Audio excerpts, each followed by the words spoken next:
Doctor ആരിഫിന് പോകേണ്ടതുണ്ട്. Doctor Arif എന്തെങ്കിലും add ചെയ്യാനുണ്ടോ? തീർച്ചയായിട്ടും. അതിലെനിക്ക് പറയാനുള്ളത്, നമ്മളിത് പറയുന്നത് കേൾക്കുമ്പോൾ ഇത് പാലസ്തീൻ വിരോധം അതുപോലെ ഇസ്രായേൽ അനുകൂലം അങ്ങനെയല്ല.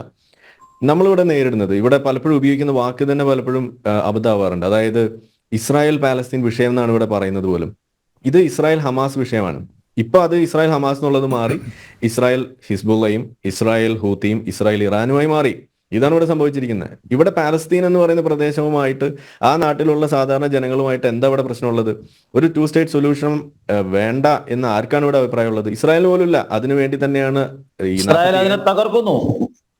ഇസ്രായേലാണ് ആദ്യം അതിന് ഒപ്പിട്ട് അത് അംഗീകരിച്ച് മുന്നോട്ട് പോയത്. അത് തകർത്തത് അറബ് ലോകമാണ്. ഇത് നേരത്തെ പറഞ്ഞാണ്. ഇനി വീണ്ടും കേൾക്കണമെങ്കിൽ നമുക്ക് വീണ്ടും പറയാം. പക്ഷെ എനിക്കത് ആവർത്തിക്കുന്ന താല്പര്യമില്ല, അതുകൊണ്ടാണ് ഞാൻ പറയാത്തത്. ഏതായാലും ഇവിടെ ഹിറ്റ്ലറെ വരെ കൂട്ടുപിടിച്ചുകൊണ്ട് തങ്ങളുടെ തങ്ങളുടെ ഭാഗം ന്യായീകരിക്കാൻ വേണ്ടിയിട്ട് തങ്ങൾ ചെയ്തിട്ടുള്ള കരാർ ലംഘനങ്ങളായാലും തങ്ങൾ ചെയ്തിട്ടുള്ള ഈ ജൂതവിരുദ്ധത, ആന്റി സെമിറ്റിസം എന്ന് പറയുന്നത് ഇത്രമാത്രം ജൂതവിരുദ്ധത. ഹമാസ് ഇന്നിപ്പോ ഇവിടെ ഫത്താ പാർട്ടി, PLO ഇതൊക്കെ പറയുമ്പോഴും, യാസർ അറാഫത്തിനെ കുറിച്ച് പറയുമ്പോൾ ഇന്ന് വലിയ വെള്ളരിപ്രാവാണ്. നമ്മളിവിടെ ഹർത്താൽ വരെ നടത്തിയ ആളാണ്. പക്ഷെ ഒരു കാലത്ത് ഇദ്ദേഹവും ഈ പറയുന്ന വലിയ തോതിൽ ഈ ജൂതനെ കണ്ടാൽ വെടിവെച്ച് കൊല്ലണം എന്ന് പറഞ്ഞ് നടന്ന ആളാണ്. അവിടുന്ന് മാറി അയാളുടെ മേത്ത് ഈ കൂടിയിരുന്ന ഈ ബാധ ഒഴിഞ്ഞ് ഈ ഒരു തീവ്രത കുറഞ്ഞപ്പോൾ അത് പോരാ എന്ന് മനസ്സിലായിട്ടാണ് ഈ ഹമാസ് പോലും ഉദയം ചെയ്യുന്നത്. അതായത് ആ പ്രദേശത്തുള്ള ആളുകൾ, അറബികൾ, ഞാനടക്കം, നമ്മൾ വരെ മുസ്ലിങ്ങളായിരിക്കുന്ന സമയത്ത് ഇവിടെ ജൂതൻ എന്ന് പറഞ്ഞാൽ നമ്മുടെ ശത്രുക്കളല്ലേ? നമ്മുടെ നാട്ടിൽ വരെ ജ്യൂസ് കുടിക്കരുത് എന്ന് പറയുന്ന ഉസ്താദുമാർ പോലും ഇവിടെ ഉണ്ടാകുന്നത്, അവര് എക്സ്പ്ലെയിൻ ചെയ്യുന്നത് ജ്യൂസ് അത് ജൂതന്മാർ ഉണ്ടാക്കി എന്ന് പറഞ്ഞിട്ട് ഇവിടെ മദ്രസയിൽ കുട്ടികളെ പഠിപ്പിക്കുന്നവരെ നമ്മൾ കേൾക്കുന്നു. അപ്പൊ ജൂതവിരുദ്ധത എന്ന് പറയുന്നത് അത് ഇസ്ലാമിന്റെ രക്തത്തിലുള്ള സാധനമാണ്. ഇത് അറബ് ലോകത്തുണ്ടായിരുന്നു. അറബ് ലോകത്ത് കുട്ടികളെ പഠിപ്പിക്കുന്ന പുസ്തകങ്ങളിൽ അടക്കം ഉണ്ടായിരുന്നു. അതടക്കം മാറ്റിയിട്ടാണ് സൗദി അറേബ്യ ഈ പറയുന്ന ഈ ബന്ധം ഊഷ്മളമാക്കാൻ വന്നത്. അവരുടെ പ്രശ്നം അത് ഈ പറയുന്ന പാലസ്തീനിയൻ ജനതയോടല്ല. അവർക്ക് മാന്യമായി ജീവിക്കണമെന്ന നിർബന്ധം പാലസ്തീനിയൻ ജനതയേക്കാൾ കൂടുതലുള്ളത് അറബ് ലോകത്തിനാണ്. കാരണം അവരുടെ തെറ്റുകൾ തിരിച്ചറിയുന്നു. ഇപ്പൊ ഏറ്റവും ഒടുവിൽ കണ്ടു, സൗദിയിലെ പ്രിൻസ് പറഞ്ഞത് എന്താണ്? പാലസ്തീൻ അതല്ല വിഷയം. ഈ മക്ക ഹറം പള്ളിയിലേക്ക് ഈ പാലസ്തീൻ വിഷയം പ്രാർത്ഥനയ്ക്ക് വേണ്ടി ഉപയോഗിക്കുന്ന പോലും പാടില്ല. കാരണം എന്താണ്? വെള്ളിയാഴ്ച നമ്മുടെ നാട്ടിലടക്കം പള്ളിയിൽ പ്രാർത്ഥിക്കുന്നതാണ്. ഈ മറ്റേ നിസ്കാരം കഴിഞ്ഞിട്ട് അറബിയിൽ പ്രാർത്ഥിക്കും, ഫിലിസ്തീൻ എന്നൊക്കെ പറഞ്ഞിട്ട്. എവിടെ നിന്നാണ് ഇത് വരുന്നത്? അത് പാടില്ല എന്ന് ഇന്നിപ്പോ രാജാവ് എന്ന് പറയേണ്ട അവസ്ഥയിലേക്ക് വരുമ്പോൾ അവർ ഏത് അറ്റം വരെ ഇതിനു വേണ്ടി പോകുന്നു എന്ന് നിങ്ങൾ ആലോചിക്കുക. ഞാൻ നേരത്തെ പറഞ്ഞു, മഹമ്മൂദ് അബ്ബാസ് പോലും ഹമാസിനെ തള്ളി പറഞ്ഞപ്പോഴാണ് ഇവിടെ വീണ്ടും നമ്മുടെ നാട്ടിൽ, ഈ കൊച്ചു നാട്ടിൽ ഇവിടെ അതിനു വേണ്ടിയിട്ട് വാദിക്കുന്ന ആളുകൾ വരുന്നു. കരാർ ലംഘനത്തെ കുറിച്ച് ഘോരഘോരം പറയുന്നു, തങ്ങൾക്ക് അനുകൂലമായ രീതിയിൽ ചരിത്രം കുഴിച്ചെടുക്കുന്നു. അപ്പൊ ഞാനിവിടെ പറയുന്നത് ഇന്ത്യ എടുക്കുന്ന അതേ നിലപാട് അത് തന്നെയാണ് നമുക്കും പറയാനുള്ളത്, 2 സ്റ്റേറ്റ്. കാരണം ഇത് നമ്മളെ സംബന്ധിച്ചിടത്തോളം പുതിയ കാര്യമില്ല. ഇന്ത്യ പാകിസ്ഥാൻ നമുക്ക് പരിചയമുള്ളതാണ്. 2 സ്റ്റേറ്റായി 2 വഴിക്ക് പോകുന്നു. നമ്മൾ ഇന്ന് എവിടെ എത്തി? നമ്മൾ എത്രമാത്രം മുന്നോട്ട് പോയി? അതിനെക്കുറിച്ച് ഓർത്ത് പാകിസ്ഥാനികളായിട്ടുള്ള ആളുകൾ അസൂയ കൊണ്ട് നമ്മൾ നോക്കിയിരിക്കുന്നത് നമുക്ക് ഇന്ന് കാണാൻ സാധിക്കുന്നത് പോലെ ഇന്ന് ഇസ്രായേലിനെ നോക്കിയിട്ട് ഇതേപോലെ നോക്കിയിരിക്കുന്ന ആളുകൾ അറബ് ലോകത്തുണ്ട്.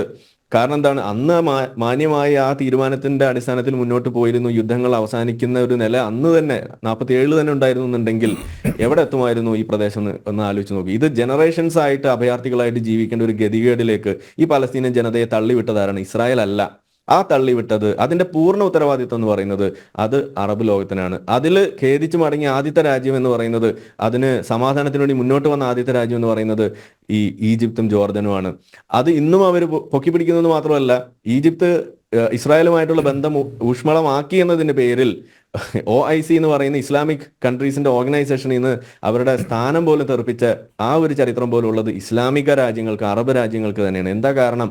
ജൂതരാഷ്ട്രമായിട്ട് ജൂതന്മാരുമായിട്ട് ബന്ധം ഊഷ്മളമാക്കി അത് അനിസ്ലാമികമാണ് എന്ന് പറഞ്ഞ് നിങ്ങളെടുത്ത നിലപാട് ഇസ്ലാമിക രാഷ്ട്രത്തിന് ചേർന്നതല്ല എന്ന് പറഞ്ഞ് അവർ അതിൽ നിന്ന് പുറത്താക്കുന്ന നിലപാട് വരെ എടുത്തത് ആരാണ്? അത് ഇസ്രായേൽ അല്ല, അറബ് രാഷ്ട്രമാണ്.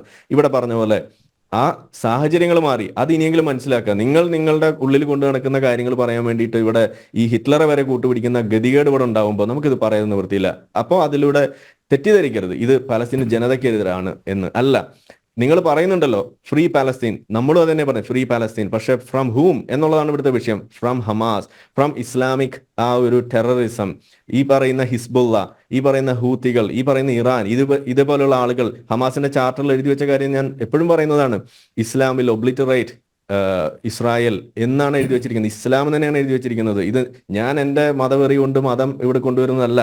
അവിടെ പച്ചയ്ക്ക് എഴുതി വെച്ചിരിക്കുന്ന സാധനം ഹദീസ് വരെ കോട്ട് ചെയ്തുകൊണ്ട് ഈ ചാർട്ടർ എഴുതി വെക്കണമെന്നുണ്ടെങ്കിൽ എത്രമാത്രം മതം അവരെ ബാധിച്ചിട്ടുണ്ട്, മത തീവ്രവാദം അവരെ ബാധിച്ചിട്ടുണ്ട് മനസ്സിലാക്കുക എന്ന് മാത്രമാണ് എനിക്ക് അവസാനമായിട്ട് പറയാനുള്ളത്. Thank you. ഇവിടെ എനിക്ക് പറയണം, കേൾക്കാതിരിക്കുന്നുണ്ടോ ആരിഫ്? അത് കേട്ടിട്ട് ഇറങ്ങാം. ഞാൻ വരാം, ക്ഷമിക്കുക. ക്ഷമിക്കണം, അദ്ദേഹം പെട്ടെന്ന് പോകുന്ന ഒരു കാര്യം പെട്ടെന്ന് പറയാം. 2-3 കാര്യങ്ങൾ ഇദ്ദേഹം വളരെ തെറ്റിദ്ധാരണ ഉണ്ടാക്കി.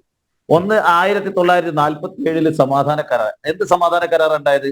ലോകത്തിന്റെ നാനാഭാഗത്ത് നിന്ന് കപ്പലില് ജൂത വിഭാഗത്തെ കൊണ്ടുവന്ന്, സിയോണിസ്റ്റുകളെ കൊണ്ടുവന്ന്, അക്കാലത്ത് തന്നെ ലോകത്ത് 3 സ്ഥലങ്ങൾ ഇവർ അന്വേഷിച്ചു. ഉറൂഗി അടക്കം അന്വേഷിച്ചു ഇവരെ കുടിയിരുത്താനും. അവസാനം ഈ പാവം പലസ്തീനികൾ ജീവിക്കുന്ന സ്ഥലം ഇതാണ് ഇവരുടെ വാഗ്ദത്ത ഭൂമി എന്ന് പ്രചരിപ്പിച്ചുകൊണ്ട് ഒരു തെളിവുകളും ഇല്ലാതെ അവിടെ കൊണ്ടുവന്ന് ആ പ്രദേശത്ത് ഞാൻ പറഞ്ഞു തീർക്കട്ടെ, അവിടെ കുടിയിരുത്തി അവിടെയുള്ള അറബികളെ കൃഷിസ്ഥലത്ത് നിന്ന് നാട്ടി ഓടിക്കുന്നു, അവരെ കല്ലെറിയുന്നു. ഇവർ വന്ന ഉടനെ ഇവർക്ക് പായ നൽകിയത്, ഇവർക്ക് ഭക്ഷണം നൽകിയത്, വീട് നൽകിയത്, താമസിക്കാൻ സൗകര്യം ചെയ്തു. ആദ്യം അറബികളെ ഇവരെ സ്വീകരിച്ചു, അവർക്ക് കൃഷിസ്ഥലം വിറ്റു, അങ്ങനെ അവരെ സ്വീകരിച്ചു. പിന്നീടാണ് ഇവരുടെ യഥാർത്ഥ സ്വഭാവം വന്നത്. ഒട്ടകത്തിന് സ്ഥലം കൊടുത്ത അറബിയുടെ സ്വഭാവം പോലെ ഈ ജൂത വിഭാഗത്തിൽപ്പെട്ട സിയോണിസ്റ്റുകള് അറബിയെ പുറത്താക്കാൻ തുടങ്ങി. അവരുടെ കൃഷിസ്ഥലം കയ്യേറി, അവരെ ആട്ടിയോടിച്ചു. ഇവരുമായി ഏറ്റുമുട്ടാനുള്ള ബുദ്ധിയില്ലായിരുന്നു, വേണ്ടത്ര യുദ്ധപരിചയം. കാരണം ഈ വന്നിരിക്കുന്ന സിയോണിസ്റ്റുകള് 2ാം ലോകമഹായുദ്ധത്തിൽ വേണ്ട യുദ്ധപരിചയം നേടി വന്ന ആളുകളാണ്. ആ യുദ്ധപരിചയം ഉപയോഗിച്ചുകൊണ്ട് പാവപ്പെട്ട പലസ്തീനികളെ ആ ഭൂമിയിൽ നിന്ന് ഇവർ അടികൂടി ആട്ടി ഓടിച്ച് കല്ലെറിഞ്ഞു, വെടിവെച്ച് അങ്ങനെ നശിപ്പിച്ചവിടെ.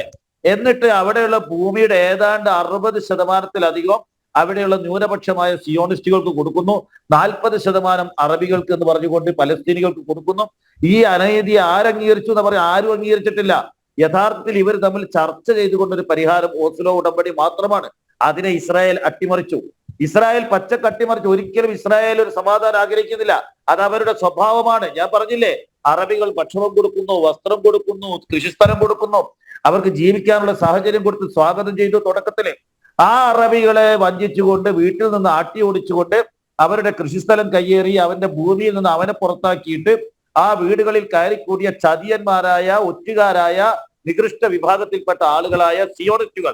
കുറെ ജൂതന്മാർ നല്ലവരുണ്ട്, അവർ ഈ വിഭാഗത്തെ എതിർക്കുന്ന ആളുകളുണ്ട്. അവിടെ പരമ്പരാഗതമായി ഇസ്രായേലിലുള്ള ജൂതന്മാർ. ഞാൻ പറഞ്ഞു തീർക്കാം. എനിക്ക് ചെറിയ സമയം തരും, ഞാനൊന്ന് പറഞ്ഞോട്ടെ. ഞാൻ കൃത്യമായിട്ട് എന്നാ പറയുന്നത്, അറബ് ലോകത്തിനെ ഞാൻ പറയാം. അപ്പോ ആ വിഭാഗത്തിനെ അവിടെ ജീവിച്ച് അവർക്ക് സഹായം ചെയ്ത ആളുകളെ ആട്ടിയോടിച്ച ആളുകളാണ്. ഇന്നും അതാ ചെയ്തുകൊണ്ടിരിക്കുന്നത്. അവിടെ വളർന്നു വന്ന ആളുകളെ മുഴുവൻ അവിടെ ആട്ടിയോടിച്ചു. മേലെ നമ്മുടെ അവിടെയുള്ള ധാരാളം ആളുകൾ, എല്ലാ ക്രിസ്ത്യാനികളും അവിടെ അട്ടിയോടിച്ചില്ല, എല്ലാ വിഭാഗക്കാരും അട്ടിയോടിച്ചു. പരമ്പരാഗത ജൂതന്മാർ, അവിടെ വളർന്നു വന്ന് ജീവിച്ച പരമ്പരാഗത ജൂതന്മാരെ അവരെന്താ പറയുന്നത്? ഈ ചെയ്ത രീതിക്ക് ഞങ്ങൾക്ക് യോജിപ്പില്ല, ഇവരോട് ഇത് ചെയ്യാൻ പാടില്ല, പലസ്തീനികൾക്ക് പ്രത്യേക രാജ്യം കൊടുക്കുന്നതിന് അനുകൂലമായിട്ടാണ് ഇവരെന്നിട്ട് ഈ ഓസ്ലോ കരാറിലൂടെ എങ്ങനെയെങ്കിലും സമാധാനം വരുമെന്ന് കണ്ടപ്പോ അട്ടിമറിച്ചു. മസ്ജിദുൽ അക്സയിലേക്ക് യാത്ര നടത്തി ഏരിയൽ ഷാരോൺ, ബെഞ്ചമിൻ നെതന്യാഹു കരാർ അട്ടിമറിച്ചു. ജൂത സംഘടനകൾ കരാർ അട്ടിമറിച്ചു. എന്നിട്ട് എന്താ ചെയ്തത്? ഇവർക്ക് വാഗ്ദത്തം ചെയ്ത ഭാവിയിൽ കൊടുക്കുമെന്ന് പറഞ്ഞ വെസ്റ്റ് ബാങ്കിൽ പോലും പുതിയ സെറ്റിൽമെന്റ് കോളനികൾ ഉണ്ടാക്കി. അവിടെയുള്ള പലസ്തീനികളുടെ ഭൂരിപക്ഷ പ്രദേശങ്ങളിലൊക്കെ തന്നെ സെറ്റിൽമെന്റ് കോളനികൾ വീണ്ടും ഉണ്ടാക്കി. ഒരു കാലത്തും ഒരു പലസ്തീൻ രാജ്യം വരരുതെന്ന് ഇവർക്ക് നിർബന്ധമാണ്. അവർ സമ്മതിക്കില്ല. അവർ ചതിപ്രയോഗം തുടർന്നുകൊണ്ടേയിരിക്കും. എന്ത് കരാറുണ്ടാക്കിയാലും ജൂതരാഷ്ട്രം അതിനെ അട്ടിമറിക്കുന്നു. അതിനെയാണ് ലോകം എതിർക്കുന്നത്. അദ്ദേഹം വേറൊരു കാര്യം, ഒരു മിനിറ്റ്, പ്രവാചകനെ കുറിച്ച് അദ്ദേഹം വേറൊരു കാര്യം പറഞ്ഞു. പ്രവാചകന്റെ, ഞാൻ പഠിച്ചിടത്തോളം, ഒരു ജൂതന്റെ മൃതശരീരം വന്ന സമയത്ത് തന്റെ അനുയായികളോട് എഴുന്നേറ്റ് നിന്നുകൊണ്ട് നിങ്ങളെ കള്ളത്തരം പറയുന്നത്, നിങ്ങൾ വളരെ മോശമായി സംസാരിക്കുന്നത്, നിങ്ങൾ അതൊന്നല്ലേ, നിങ്ങൾ അതൊന്നും പറയാനില്ല. അപ്പോ പ്രവാചകനോട് പറഞ്ഞു അത് ജൂതനാണോ, അത് മലക്കാണെന്ന് വിചാരിച്ചിട്ടാണ്.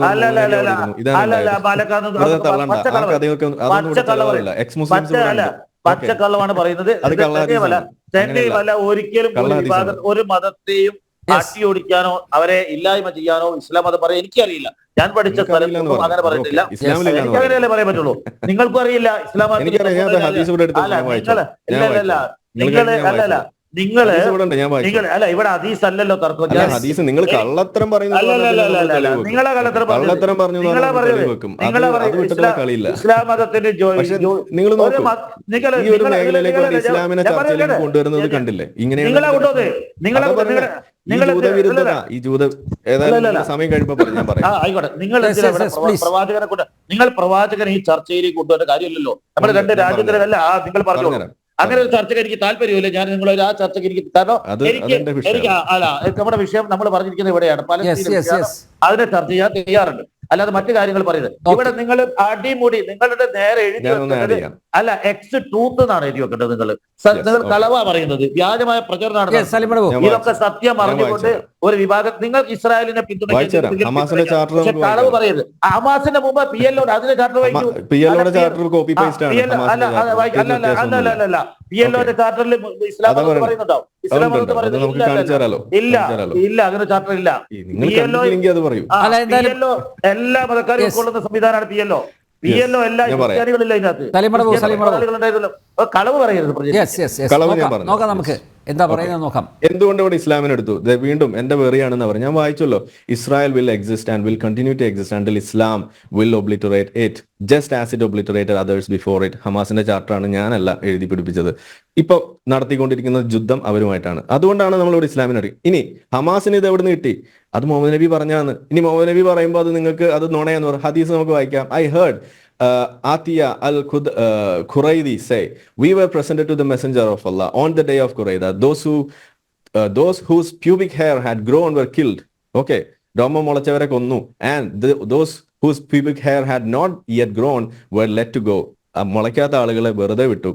I was one of those whose pubic hair had not yet grown, so I was let to go. അതായത് അന്ന് രോമം മുളയ്ക്കാത്തതുകൊണ്ട് കഷ്ടിച്ച് രക്ഷപ്പെട്ട ഒരാൾ വന്നിട്ട് ഹദീസ് എഴുതി പഠിപ്പിച്ച് വെച്ചിരിക്കുകയാണ്. അതുകൊണ്ട് നമുക്ക്, നിങ്ങൾ പറഞ്ഞല്ലോ, ചില ജൂതന്മാരെ വെറുതെ വിട്ടു നിങ്ങൾക്ക് മനസ്സിലാവാൻ, ഹിറ്റ്ലർ പറഞ്ഞു എന്ന് പറഞ്ഞ മാതിരി മുഹമ്മദ് നബി കുറച്ച് ആളുകളെ വെറുതെ വിട്ടു രോമം മുളയ്ക്കാത്തതിന് വില. അതുകൊണ്ട് നമുക്ക് ഇതൊക്കെ കേൾക്കാൻ പറ്റി. വെറുതെ മുഹമ്മദ് നബിയെ ഇതുപോലെ ഏറി കയറ്റേണ്ട വല്ല ആവശ്യമുണ്ട്?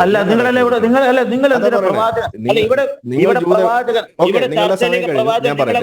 എനിക്ക് ഇറങ്ങേണ്ടതുണ്ട്. അതുകൊണ്ടൊന്ന് കംപ്ലീറ്റ് ചെയ്തു. ഏതായാലും ഇവിടെ എനിക്കൊരു സന്തോഷമുണ്ട്. കഴിഞ്ഞാൽ ഇവിടെ ഇദ്ദേഹം ചരിത്രം തന്റെ ആ ഒരു സൗകര്യത്തിന് വേണ്ടിയിട്ട് 95 വരെ കുഴിച്ചാണ് തുടങ്ങിയത്. അത് പിന്നെ 82 എത്തി. അത് കഴിഞ്ഞ് ഇപ്പൊ 47 വന്നു. അതും കഴിഞ്ഞിപ്പോ അതിന് മുന്നേ ആട്ടി ഓടിച്ച കഥ പറഞ്ഞു. അത് നല്ലൊരു സൈനാണ്. ഇനി കുറച്ചുകൂടി ബാക്കോട്ട് പോയി കഴിഞ്ഞാൽ ആ പറയുന്ന മേഖലയിൽ അവിടെ ജീവിച്ചിരുന്നത് അത് ജൂതന്മാരായിരുന്നു എന്നും അവരെ അവിടെ ആയിരുന്നു എന്നും അങ്ങനെ ലോകത്തിന്റെ നാനാഭാഗത്തെ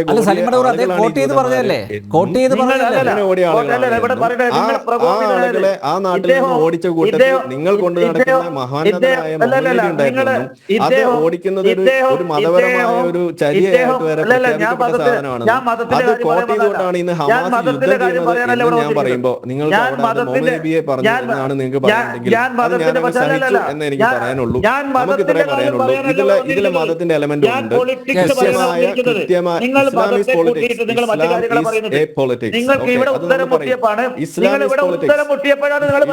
ഇതിലൊരു ഹമാസിന്റെ ചാപ്റ്ററാണ് ഞാൻ വായിച്ചത്. ഇത്രയും കൂളായിട്ടാണ് സംസാരിക്കുന്നത്. തുടക്കത്തിൽ പ്രകോപിതനായി പച്ചക്കള്ളങ്ങളെ പറയുന്നത്. സലീം അടവൂർ താങ്കളാണ് വികാരവിശുദ്ധനായ. ഞാൻ ഒരു ഞാൻ വായിച്ചു. ഇന്നത്തെ ചർച്ചയിൽ ബാക്കിയും കൂടി കുറച്ച് കഴിഞ്ഞാൽ മനസ്സിലായി. ഖുർആനിലടക്കം ഇസ്രായേലിനെ കുറിച്ച് പറഞ്ഞിട്ടുണ്ട്. ഒരു വാക്ക് പോലും ഖുർആനിലില്ല. നിങ്ങൾക്ക് മനസ്സിലാവും. ചരിത്രത്തെ വളച്ചൊടിച്ചു കൊടുത്തിരുന്ന ആളുകൾ ചരിത്രത്തെ വളച്ചൊടിച്ചെന്ന് സംസാരിച്ചു. ഓക്കെ